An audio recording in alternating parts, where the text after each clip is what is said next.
میں بالکل بتا دیتا ہوں، دو موقف رہے ہیں اس کے اندر بھی علماء کرام کے، ایک طرف محققین علماء کی فہرست تھی اور ایک طرف بعض متاخرین صوفیاء آ گئے۔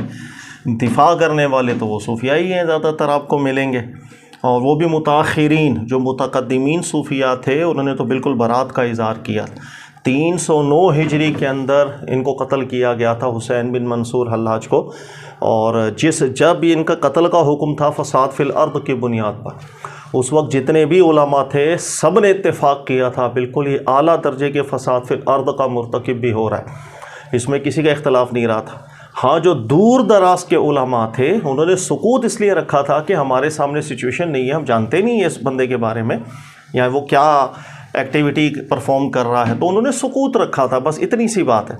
اب دونوں کے دلائل بھی میں ذکر کر دیتا ہوں، دفاع کرنے والوں کے بھی، تاکہ معاملہ کلیئر ہو جائے۔ دیکھیں محققین علماء کی جو فہرست ہے اس میں ابن کثیر بھی داخل ہے، اس کے اندر محقق ذہبی بھی داخل ہے، اس کے اندر محقق ابن الجوزی بھی داخل ہے، اس کے علاوہ آپ دیکھیں گے اور بڑی فہرست ہے، شیخ ابن تیمیہ صاحب، ان کے شاگرد اور اس سے متقدم متاخر، ایک جمع غفیر ہے علماء محققین کا، سب نے ذکر کیا اپنی کتابوں کے اندر کہ فسادی شخص تھا اور اعلیٰ درجہ کا فسادی تھا۔ یہ ہندوستان گیا، وہاں سے کچھ جادو وغیرہ کرتب ہی سیکھ کر کے آیا، اور آ کر کے اس نے بھائی لوگوں کو متاثر کرنا شروع ہو گیا۔ لوگ ہمارے یہاں متاثر بھی تو ہو جاتے ہیں، تھوڑی سی خرق عادت کسی نے کو کرتب دکھا دیا تو وہ اللہ کا ولی ہو گیا۔ جادو کے اوپر اس نے کتاب بھی لکھی تھی، جس وقت ایک مریدین کا اس کے پاس جمگٹا ہو گیا تو سب سے پہلے اس نے نبوت کا ادعا کیا تھا، حسین بن منصور حلاج نے، اور جھوٹا نبوت کا ادعا کیا، اور اس کے بعد پھر وہ پبلک ظاہر ہے بن جاتی ہے، ان کے سامنے کچھ بھی ہے متاثر ہو جائیں، جب شخصیت سے متاثر ہوتا ہے انسان پہ اس کی ہر بات اچھی لگنے لگ جاتی۔ نبوت کا ادعا کیا، پھر آہستہ آہستہ مترقی ہوا، اور پھر اس نے خدائی دعویٰ بھی کیا، اور زمین کے اندر فساد فی الارض کا مرتکب اس انداز کے اندر ہوا کہ ظاہر ہے جس وقت پبلک آ گئی اس کے پاس اور ایک جسے طاقت کہتے ہیں نا بن گئی، تو ریاست کے اندر ریاست بنانا بھی شروع ہو گیا، اپنی عبادت بھی کرواتا تھا، بلکہ اپنی عبادت کے اوپر زور زبردستی بھی کرواتا تھا۔ جو اپنے ریلیٹیوز تھے، رشتہ دار تھے، زبردستی انہیں کہتا تھا میرے سامنے سجدہ کرو، میری عبادت کرو۔ اور اس کے بہت سے خاندان والے ایسے بھی تھے کہ جو اختلاف کرتے تھے اور وہ کہتے تھے خدا کے واسطے عبادت صرف اللہ کی، تو یہ آگے سے قرآن کی آیت پڑھتا تھا الہ فی السماء الہ فی الارض، کہ وہ آسمان میں ہے اور میں زمین میں ہوں، ہم ایک ہی ہیں۔ تو اس طریقے سے یہ زمین میں فساد کا مرتکب ہو رہا تھا۔ مریدین وہ ایسی سحر انگیزی کے اندر آئے ہوئے تھے کہ اس کے پیشاب تک سے وہ برکتیں لیتے، اور یہ سارا آغاز اسی سے ہوا۔ حلول کا جو نظریہ بعد میں جا کے وحدت الوجود کے اندر جو تبدیل ہوا تھا کہ ہر چیز کے اندر اللہ تعالیٰ حلول کیے ہوئے، وہ اسی نے اس کا آغاز کیا۔ اور جس وقت خدائی دعوے کا اس نے کیا تو سب سے پہلے حلولیت کی باتیں کی، حلولیت کے بعد جا کر کے کہا نہیں میں ہی خدا ہوں۔ یہ سارے سٹیپ بائی سٹیپ اس کے جو فساد تھے تمام کے تمام علماء ذکر کر کے گئے ہوئے ہیں، اسی بنیاد پر اس کو قتل کیا گیا تھا کہ شدید درجے کا یہ فسادی تھا۔ اس کے علاوہ بھی اگر آپ علماء کرام کو پڑھیں گے تو بہت سی باتیں کی۔ نصارہ اس کو بہت سپورٹ کرتے تھے اس وقت، جو اسلام دشمنی پر اترے ہوئے نصارہ تھے بہت سپورٹ کرتے تھے۔ اس کی وجہ یہ ہے کہ حلولیت کا جو عقیدہ ہے وہ ان کو بہت سپورٹ کرتا ہے، اس لیے کہ ان کے نزدیک بھی عیسیٰ کریم علیہ الصلوۃ والسلام میں جو خدائی ہے، خدا ہے، وہ حلول کیے ہوئے ہیں، تو وہ اس کو بہت سپورٹ کرتے تھے۔ یہ ناسوت کی اصطلاح، لاہوت کی اصطلاح، یہ سب اسی سے مستعار لے کر اس نے مسلمانوں کے اندر پھیلانا شروع کیا۔ کھلے عام قرآن پاک کی مثل وہ کہہ رہا ہے میرے علاوہ باقی کوئی نہیں لا سکتا۔ اچھا بھائی آپ قرآن کی مثل کیوں لا سکتے ہو؟ میں قرآن کی مثل اس لیے کہ میں ہی تو خدا ہوں، میں اپنے کلام کی مثل میں تو لا سکتا ہوں۔ تو لوگوں کو زبردستی عبادتوں پر مجبور کرنا، فساد پر بہت لمبے عرصے تک اس کا فتنہ چلتا رہا۔ انہی کے اپنے دور کے آپ دیکھیں گے حضرت جنید رحمۃ اللہ تعالیٰ علیہ، انہوں نے برات کا اظہار کر دیا تھا، کہا کہ بھائی اس کا ہم سے کوئی تعلق نہیں اور اس کی تعلیمات کا بھی ہم سے کوئی تعلق نہیں۔ صوفیاء کا نام لیتا ہے، سارے کفر اور کفریہ معاملات اس نے اپنے اندر ڈالے ہوئے۔ تو یہ ہے ورژن جو ہے محققین علماء کرام نے ذکر کیا، اور خاص طور پر شیخ ابن تیمیہ رحمۃ اللہ تعالیٰ نے بھی اس بات کو واضح کیا کہ جس وقت فساد فی الارض کی بنیاد پر اس کو سزا دی گئی، توبہ طائب کے لیے بھی اس کو سمجھایا گیا، لیکن یہ نہیں توبہ طائب نہیں کرتا تھا، بلکہ کھلے عام اعلان کرتا تھا کہ نہ یہ مجھے قتل کر پائیں گے، خدا کو کوئی مار نہیں سکتا، اور بلکہ یہاں تک کہ اس نے کہا کہ اگر یہ مجھ پر کوئی ایسا کارروائی کر بھی دیں تو اپنے مریدوں کو کہتا تھا کہ بھائی تم انتظار کرنا، 7ویں دن میں پھر دوبارہ آپ لوگوں کے درمیان میں موجود ہوں گا۔ نہ توبہ کی طرف آیا، نہ اصلاح کی طرف آیا، بہت فسادات کیے، قتل و غارت گیری تک بھی معاملات چلے گئے۔ پھر حاکم نے علماء کی رائے لی، تمام علماء متفق ہوئے تو اس کو قتل کیا گیا تھا۔ تو یہ چونکہ فساد فی الارض کی بنیاد پر بالکل سزا دی جا سکتی ہے، سخت سے سخت سزا دی جا سکتی ہے، عمر قید کروا دی جائے، ہاتھ پاؤں کٹوا دیے جائیں، قتل کروا دیا جائے، اللہ تعالیٰ نے اجازت دی، جس طرح فتنے کا سد باب ہوگا آپ کر سکتے ہیں۔ تو یہ جو ورژن ہے جو میں نے آپ سے ذکر کیا، یہ ہے تو محققین علماء کا ورژن۔ دوسرا ورژن آ جاتا ہے جو بعد میں متاخرین صوفیہ آئے تھے، اور وہ یہ جو وحدت الوجود کا بگڑا ہوا نظریہ انہوں نے اڈاپٹ کر لیا کہ ہر چیز کے اندر خدا حلول کیے ہوئے ہے، ہر چیز جو ہے وہ خدا ہی ہے۔ انہوں نے پھر یہ منصور حلاج کو سپورٹ کرنا شروع کیا۔ انہوں نے کہا لوگ معرفت کی باتیں تھیں، لوگ سمجھ نہیں سکے تھے، اور انہوں نے تو بڑی پیاری باتیں کی تھی، تو ظاہر کی بنیاد پر اس کو کافر بول دیا، حالانکہ سچا موحد تو یہی تھا۔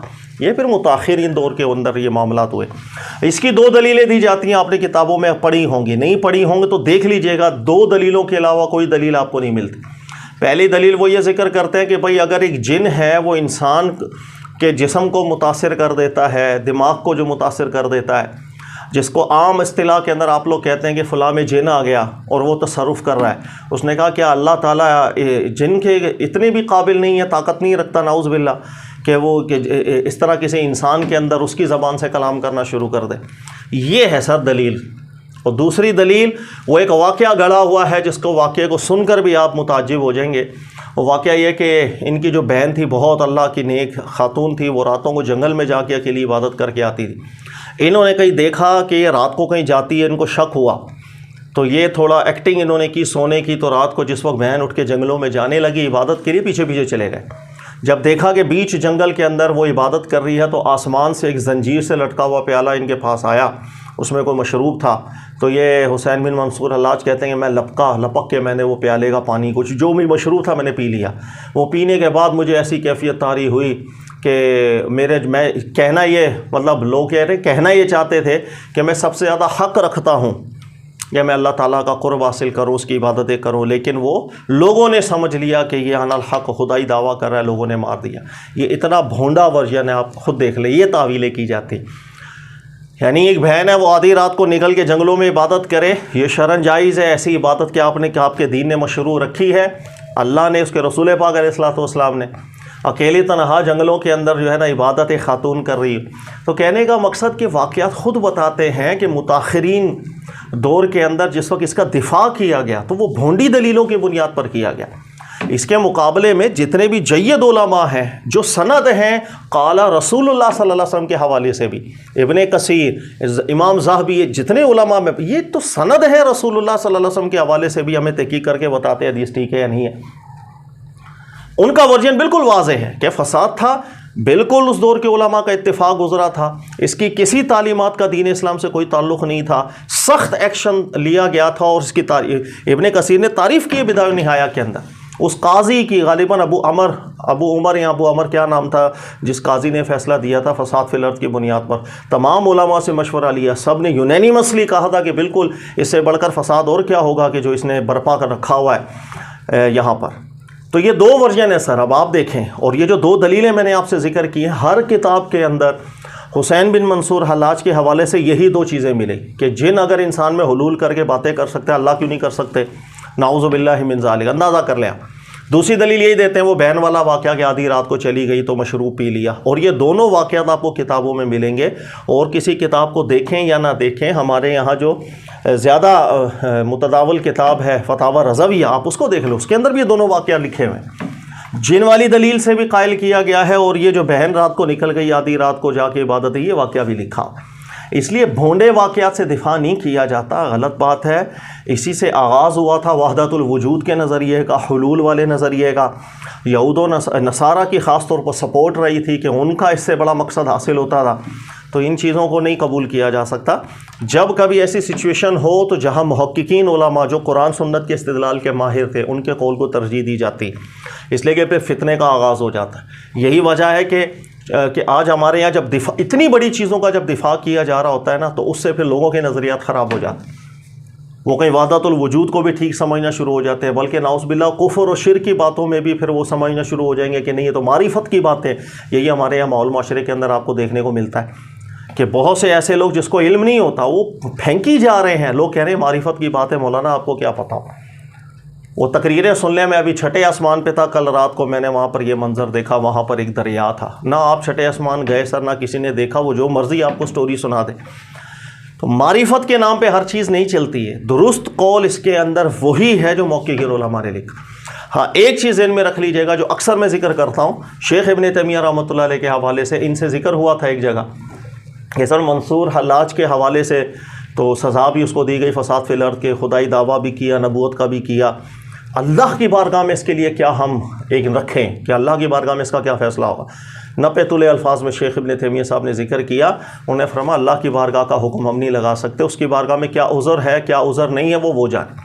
ممکن ہے کوئی نفسیاتی مرض اس کو ایسا لاحق ہو کہ لوگوں کے سامنے اس کو وہ ایسے ایسے تصورات آتے ہیں, کیونکہ نفسیاتی امراض بھی بڑے عجیب و غریب ہوتے ہیں. تو اس کے اندر ظاہر ہے جس وقت وہ عقل سلامت اور کامل نہیں رہتی ہے تو شرعی احکامات بھی اس حساب سے متوجہ نہیں ہوتے. تو فرمایا اللہ کی بارگاہ میں اس کا کیا معاملہ ہوگا, کیا عذر قبول ہوگا کیا نہیں, یہ ہمارے اختیار میں باتیں نہیں. ظاہر ہمارے ہاتھ میں تھا. یہاں جو اس نے ادعاءات کیے, جو فساد دین میں اس نے کیا, اور اس نے جو زمین پر فساد پھیلایا تھا, اس دور کے علماء کا اتفاق تھا کہ بالکل, اور جو قاضی نے فیصلہ دیا اس کے سپورٹ پر کھڑے ہوئے تھے. بہت بڑا فساد تھا, زبردستی لوگوں سے اپنی عبادتیں کروانے پر آ گیا تھا. تو پھر اس کو فساد کی بنیاد پر قتل کیا گیا تھا. تو سر یہ چیز ہے اس کے اندر فیصلہ کن بات. ایسی چیزوں کا دفاع نہیں کیا جاتا, اپنے ہی نظریات خراب کریں گے. وہی ایک آغاز تھا, مسلسل اس کی اگر ہم تنقید کرتے چلے جاتے ہیں تو سر آج وحدت الوجود نام کے عقیدے کا کوئی تصور نہیں ہوتا. لیکن وہ جہاں سے آغاز ہوا وہی آگے چلتے چلتے جب ہم دفاع کے اوپر آ گئے, پھر ایک اصطلاح ہمارے دماغوں میں بیٹھ گئی, ہم اس کی تعویلیں کرنے لگ گئے. تعویلیں کرتے کرتے کرتے کرتے وہی نظریہ پھر بن گیا, پھر ہم لوگوں کو بیان کر رہے ہوتے ہیں اور اس کو معرفت کا نام دے کر پھر خدا اور مخلوق کے اندر کوئی فرق ہی نہیں ڈالتے. اللہ تعالیٰ میں بچنے کی توفیق دے. یہ ہے سر اس کے اندر خلاصہ.